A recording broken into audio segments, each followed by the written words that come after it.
Welcome to our new chapter. So we are starting chapter 18, which focuses on two-dimensional shapes.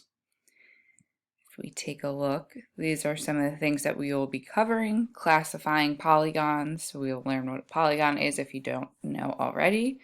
Congruent figures, we will learn about what being congruent means, and then symmetry is the last one. So here's our big idea for the whole chapter. So polygons can be classified by the number of sides, corners, and angles. Figures can be congruent or symmetrical or both.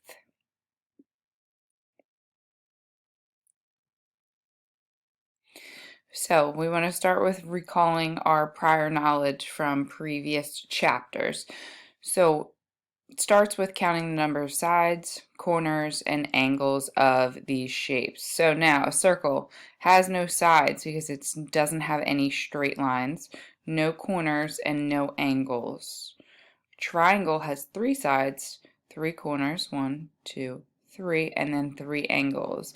Now we haven't really covered angles, but we will get more into that when we start the first lesson.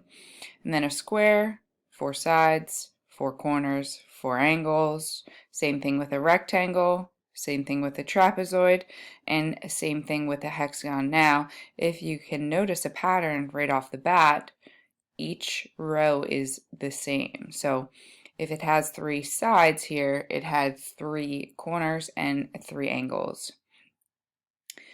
So combining plane shapes to form another plane shape. Now this should remind you from when we did area of the 2 half pieces that came together to make a whole. So when we were doing that area and counting the squares, 2 of these triangles would become 1 square. Separating plane shapes into smaller plane shapes. So this hexagon can be cut in half and then it becomes 2 trapezoids. So often when we look at shapes, there's another shape inside. Now drawing shapes on dot paper and grid paper. We've done both.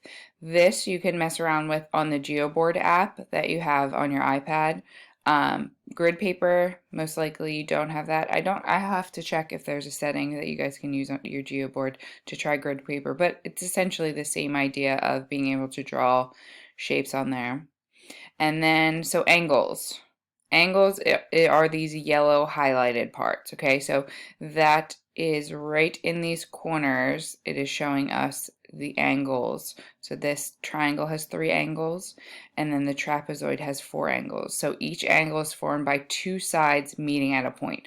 So find the corner and then look where the 2 lines meet.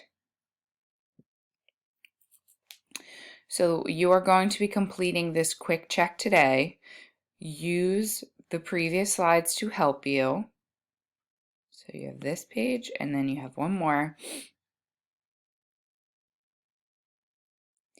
So use what you can to help you to start. This is our first thing. We're just touching upon new ideas, new topics. We haven't talked a ton about this, and when we did, it was a long time ago. So do your best and raise your hand on both slides once you finish.